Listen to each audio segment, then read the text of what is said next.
How to do night mode on iPhone.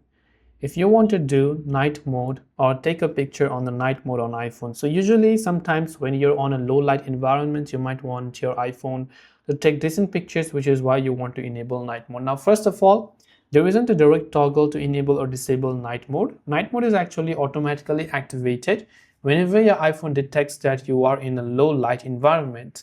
For example, if I just block the lights on my camera like this, you can see it's completely dark. So it is showing a 3-second or 5-second timer on the top left in a yellow bar, right? So that just indicates that your iPhone needs that many seconds to take a picture to capture all the light from all the areas properly. The darker it gets, the harder it's going to be. So you might have to just hold your phone still. But as soon as I remove it, you can see that particular icon is gone. And now I can just take pictures in normal mode.